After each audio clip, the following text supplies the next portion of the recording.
Welcome back to Beyond Well, a program for people who want to explore our interior lives. We're so grateful for the support of Active Recovery TMS, providing transcranial magnetic stimulation in a neighborhood near you. Active Recovery TMS has an incredible success rate, especially for people whose antidepressants have stopped working. And Dr. Pritham Raj is now offering individual therapy to augment your treatment. Find out more at activerecoverytms.com. We're so committed here at Beyond Well to looking at all of the factors that make up our mental well-being, including some of the external things that can rob us of good health. Say you're in the wrong job or the wrong relationship, or maybe even living in the wrong city. You can begin to feel as if you're living outside of your value system, and that has a huge impact on mental health. We're talking with people who made deliberate decisions to return to their authentic selves and honor their individual hopes and dreams by making huge changes to their lives. These are incredible stories of courage and, I think, real resilience, and I hope you enjoy them.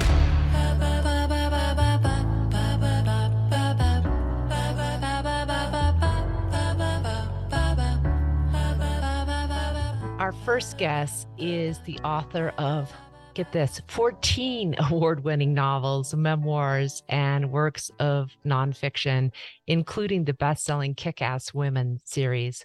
The reason that I asked her to be a guest is her last book was just so well written and so on point for what we're talking about. It's called In Praise of Difficult Women. And I think that sometimes when we are trying to make decisions and live in integrity with our own values, the outside world might see us as being difficult because the role, especially that women are supposed to take, it is a surprise to people when we actually express our own wants and needs. But Karen Karbo made a miraculous move that I think is one that many people, especially women of mid-age, dream about making. And I hope that you really take away some of this incredible advice that Karen Karbo has about living your authentic life.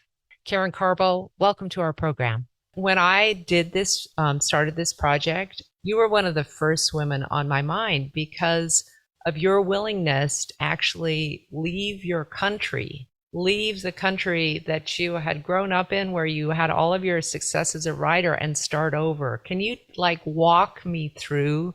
Yes. Well, it sounds, the way that the shorthand version of it sounds that just one day I woke up and this was going to happen. And in point of fact, I'm not sure if it would have happened if we hadn't discovered this place in France. I guess a sidebar is to people who often think, oh, I can't stay in this country. I can't stay in the United States anymore, which I actually wasn't one of those people. I just thought, where we lived in Portland was great and we had great friends.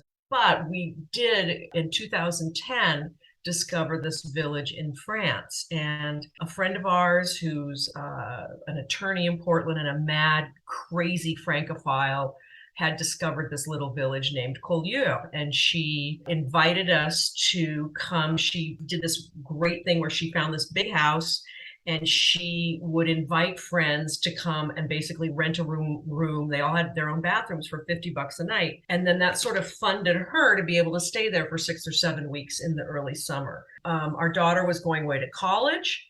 And she said, why don't you come in September? And we just, thought, well, why not? This is the great way to kind of kick off the empty nest. So we went, and that was 2010.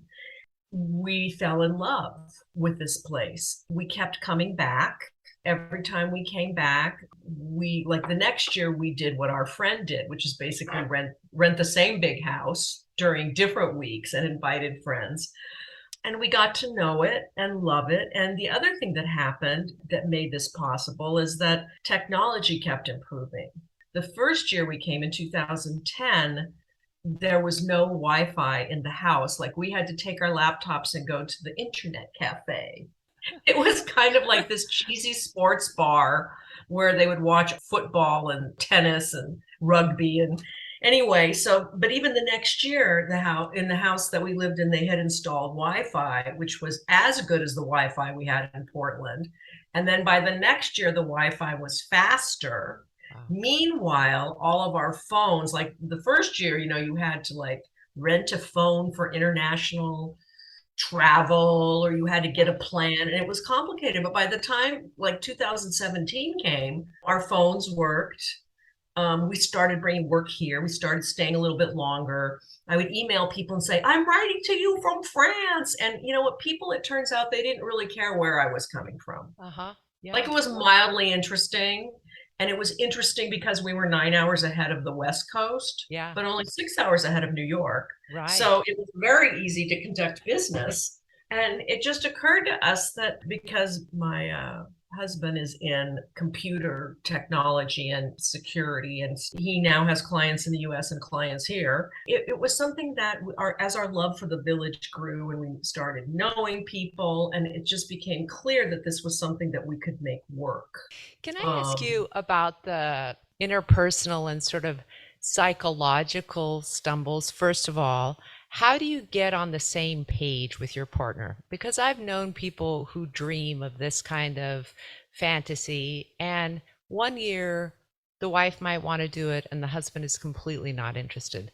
The next year, the husband is so gung ho and the wife has, she's made friends at tennis, whatever it is that gets in the way yeah, of people actually really problem solving. Do we do this together? So take me through that process. I want to say that yes, I do know people like that as well. Oftentimes, there's sort of the dream that they kind of hold together, but it changes, especially when you start looking at the really practical matters. I have to say that we were fortunate, and we actually talk about this a lot. Our degree of interest in doing this, we were pretty much on the same page. Hmm.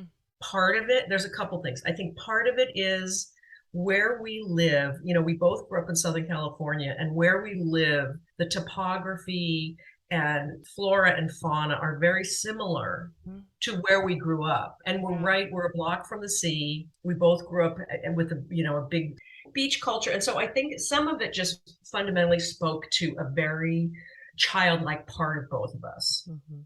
that if he had grown up in Boston and I had grown up in Portland, like Right. maybe we wouldn't have been so simpatico on that front. That was that. And he's just pretty game. And I will say though, Sheila, we are also both people that really leap before we look. It was interesting in 2018, on June 29th, 2018, our daughter got married. And on June 30th, we were like, it is time for us to go, because if we don't go now, there's going to be a grandbaby.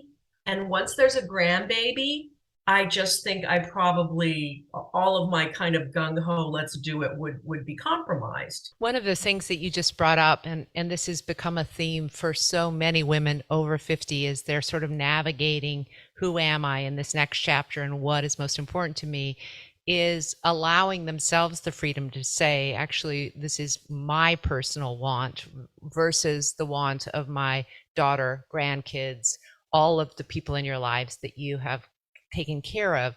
And so was there a process that you went through to sort of unleash yourself from that responsibility and that, like, oh my God, what if the baby is born and we have a residence here? Well, we moved on May 15th, 2019. And I think by May 30th, 2 weeks later, we got a phone call and our daughter was pregnant. Yeah. Like, I think they took us to the airport and then went home and got busy, because they were like pregnant instantly. And in my mind, I thought they would take a minute, take a minute to be a couple. And I guess, that's maybe just a generational difference. But, They just needed you to get out of the country to feel oh the my vibe. God. Right. So, I mean, I think about it every day, I have to Yeah. say, because now our granddaughter, Luna, is 2.5. Oh my gosh. I don't know how things would have been different if COVID hadn't happened, Yeah. because we were stuck in a way. Like, there was a moment in time. I mean, I guess Americans could always have gone back, Mm-hmm. but it just didn't seem prudent to travel. So we were stuck here in a way. And, that complicated matters. But I did think, and I do think, and I talked to my daughter a lot about, am I somehow, making a mistake in terms of my relationship with my granddaughter to not be there? And we talk about it a lot. I think, they weren't unhappy to not have us breathing down their neck. But I do think right now, I mean, my son-in-law's family is in California, and so they sort of see each other a lot more. Mm-hmm. And my ex-husband is in Portland, and so he's there. So there's plenty of grandparents, Mm-hmm. but it is something I struggle with a teeny bit. I really sit and I kind of do this thought experiment and I say, okay, I never moved here. I'm in Portland. And what does that look like? Do I come over and sit on their couch every day? Mm. How much do I babysit? And like what does that life look like? And I don't think my daughter would want me to come and sit on our couch every day. And we've been back to visit and they're hoping to come next summer. And, I try and think what advantage is it for my granddaughter to have a little bit of a foot in France. So I don't know, but I mean, to answer your question, I do think about it a lot. I haven't come to any place where I rested in peace and harmony. Interestingly enough, my daughter and I have more contact with each other over, FaceTime and so forth than we would have had I lived in Portland. Because, when someone's there, you just think, oh, I'll see him.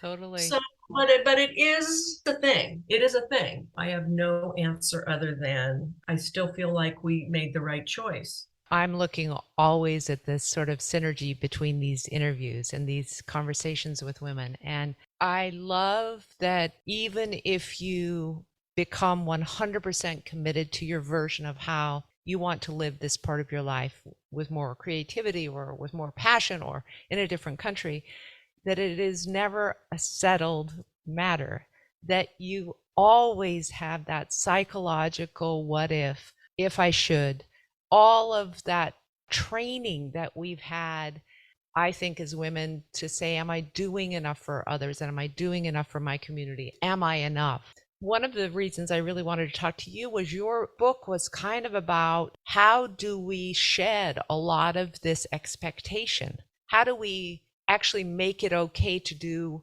what we believe is best in this moment and in this time of our lives? Well, you make a choice that you think is the right choice, but that doesn't mean that you don't have doubt or places where you're unsure. Not that it's a binary choice, but I think, people or women who decide, well, I can't do that for myself. I have to stay here. I have to be able to be a grandparent or be there. Then I'm sure they're thinking about what is it that I could be doing in this sort of latter part of my life to really enrich myself that I am not doing. And praise of difficult women, a lot of these women made bad choices, interesting choices, unusual choices. But I think at the end of the day, they were willing to pay the price for stepping fully into who they were. It's not that anything is free, and it's not that just because you're being true to yourself in that way, you don't have second thoughts. Right. It's that what do you give up when you completely turn off that part of you, that is so vibrant and curious and interested about the world because you believe that you need to, be the grandparent. I was, as a young journalist, completely riddled with guilt to go back to work. My daughter was really into me being home. She was super into it. And it was only in our conversations, like when she was 12, 13, 14, that she told me how proud she was that she had a working mom and that she thought it was super cool that she got to go to concerts and be backstage. So all those years, I'm riddled with the guilt and the feeling that this is horrible. And actually, in conversation with the person it impacted most, she's like, no, that was really cool. I was really different than the rest of the kids. I loved that. And also, what you were modeling for her, even if she didn't like it when she was teeny, Yeah. was more powerful, I think, than if you had been scurrying around, closing all that part of yourself off. Yeah. Because our kids, they see it all and they get it all. And it's interesting now, this is sort of a sidebar, but I have some friends with sons who seem a lot more willing to be maternal in the way that involves doing their laundry all the time. When they should probably be doing their own laundry by now. But mothers of daughters are like this, Totally. Yeah. Was there any part of this decision that you think harkened back to like a 7-year-old you, a part of you that was just a total adventure of, like make that decision and go be in that moment? Well, a couple things. Yes. First is that my father was actually born in Poland. Oh, And wow. so he moved with his family to Chicago when he was 9 years old. I grew up in Southern California, and he was always kind of the weird dad. He was not the dad who was out barbecuing, doing cannonballs into the swimming pool. He was like a reader, he was erudite, he was thoughtful, he had like impeccable kind of European manners, and he was sort of the weird dad, and I adored him. And my grandmother's English was incomprehensible. So I'm first generation on that side. We were not there in the United States that long, Yeah. really. It's not like they came over on the Mayflower. So, how I saw my dad being in the world from the time I was born was a more European orientation. Yeah. So I felt like it wouldn't be completely weird. And plus, I had been to France like about 27 times by then. And then also, my mother died when I was 17. Hmm. She had dreams and things that she had wanted to do that she kept putting off, in part because she was waiting for me to go to college, which I did that fall.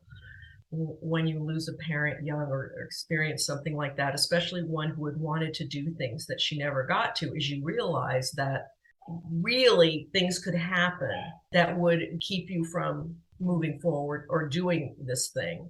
Wow. And part of me thought, like, I got to get over here so that I can keep walking up and down the hills of this village before I have my walker and my hip replacements. And when you lose someone young like that, my mother was 46, like, you realize, like, if you're going to go, if not now, when? You know what's going to happen. That's right. There's no dress And rehearsals it going feels on. really real in Totally. a really actionable way when you've had that. So I think those two things, and also a just irrational ability to think I'm gonna be fluent in French before I die. If Yeah. it kills me, it may kill me, but Can it's I so ask you, hard. if someone, and I'm not going to say that other women listening might have the desire to move to France, although many people do, of course, but say they have the desire to ride again, or to ride horses again, or to do something that other people might deem really, really crazy. What questions do you ask yourself about what is going to be most important for you at this stage to actually help you zero in on what to do next? We all we have Marie Kondo to thank for sparking joy, but I think all of us know instinctively something that sparks joy. That if logistics were not part of it, if money was not part of it, if time was not part of it, what would, make you feel just giddy, Mm. delirious? And yes, maybe it's horseback riding, maybe it's ballroom dancing, maybe it's painting. I think if we're honest with ourselves, we feel that little firework fizzle up in there. Being quiet enough to know what that is. I mean, I think a lot of times it's like people will be instructive and say, you have to go on the yoga retreat for, and you're thinking, okay, but like, is this going to be my thing? I mean, but I think that we know, and it often, as you suggested, it often does come back to things that really excited you when you were little. And then I think you can work around it. And it's amazing because even a little small dollop, like you brought up horseback riding, you don't need to like buy a horse. Like, you can lease a horse because everybody needs their horses worked. And you can ride that horse once a week for 1 hour, and it can change your life. Oh my God, that just gave me chills. I think that's some of the best wisdom that I've heard around this, because I think what happens is people say, I don't know what to do because I really don't know what my passion is. I gave up my entire first few decades to my family, and I don't know what I'm passionate about. And what you've just opened the door to is, can you try it for an hour? Can you try that thing that Yeah, you've dreamed about or you loved, and you don't have to go get a barn and a farm. You just have yeah, to get on exactly. a horse for an hour. That's really Exactly. wonderful. Prioritizing something that gives you so much happiness then allows other people to do that for themselves, because there's not enough happiness. Karen, I'm just going to kind of close by asking a really practical question about the practical obstacles that you guys faced. I've followed your blog and absolutely love reading the minutia of Thank you. adapting to French life, not just the language, but the forms and the getting this done. And how do you reconcile kind of the dream that we want for our life versus this drudgery reality when it comes to adapting to something new and challenging? Yeah. Well, what my hope is that if you're a little sparkish, you want to ride a horse, you also have the kind of temperament that isn't going to mind picking up a lot of horse shit. I mean, because you wouldn't maybe feel joyful then if you knew, because really also having a horse is a lot of boring, hard, dirty, stinky work. Yes, So I'm yes. trusting that if you get your fireworks, then you're gonna then that part of your temperament doesn't mind that so much. Uh-huh. We've had, you hear a lot about moving here and like there's so much paperwork. Yeah. But as someone who supported herself as a writer since 1990 and gotten grants and done taxes and stuff, paperwork is nothing. Like my life is paperwork. So I was not afraid. Now, if I had been, worked in a corporation or had been at home and the idea of doing a lot of paperwork was new to me, I might have some trepidation, but I was already like the paperwork queen. So I'm like, bring it. I have every piece of paper. And it's true, the French require every piece of paper that your hands have ever touched Uh-huh. regarding an issue. Yeah. So yes, there's trepidation in making a start, but I want to suggest that if it has sparked enough joy in you to get yourself off your ass to do it, hopefully your temperament is such that the obstacles, while perhaps being challenging, are not going to overwhelm you. Hmm. That is what I Do you want. ever regret your choice, Karen? Not a minute. Isn't that Nice. crazy? No. And something else really wonderful has happened. Normally, I mean, this is you were talking to women, and then they're dragging their spouses around, against their will sometimes. But Jared has, just by sheer luck, our next door neighbors. They live in Paris, but they're here half the time. And Jared and Mark have become like the kind of friends boys make when they're in sixth grade. They ride motorcycles, they do handiwork around the house, they play bowls. And so he is perhaps happier than I am because he has a best friend in the way that men don't traditionally have that. So that would have never happened had we Yes. not. And so people have to allow themselves the opening that what you decide for yourself when you're sparking your joy or returning to your, previous self is that it might actually be better for your partner, Exactly. right? Exactly. Amazing. And this was just value added. Like we just happened to luck into this. And also, I think because during COVID, during the confinement, is the confinement they called it here, Mark and Marie Pierre were here and we were all stuck together. So we became friends with them in a way that had we not all been stuck here, we wouldn't have. So even in that case, something that seemed very unfortunate for many, many people, wound up being not so bad for Wow. us. So. And a blessing. I just want to drop the hint that as soon as we are completely out of COVID, because I'm like you, I'm a little more cautious than many people. I am coming to your writers retreat in Couillure. Is that how you say it? Well, I'm not even sure. I still say Couillure. Oh, well, I'll never be able to do that. No, you might. You might have to move here. Couillure. But Yeah. it's been one of my dreams to do one of these retreats in a fabulous place with a fabulous mentor and have that kind of just the partnership of other women in creating what's next. We love doing this. I just, I hope that people are having a magical time and a transformative time and amazing food because the food is also incredible. Do you have any advice for other women who might feel a little stuck? Yes, I do. And I think because we're all so go, go, go, so many things that we do, I think, first of all, not like leaping into action, but just allowing yourself to kind of fantasize about what would that thing be and just do a little like sort of lucid dreaming without making any plans, without just let it see if it can kind of take root because we're so busy. Just first having some mercy on yourself for all you do, like that's important for the first part, and then just allow yourself while you're doing your walk at 5 a.m. or your whatever to imagine what that thing would be. Well, I have kept you from your French happy hour, and I know how important that is to you. True. It's been so wonderful to talk to you. I have loved this conversation.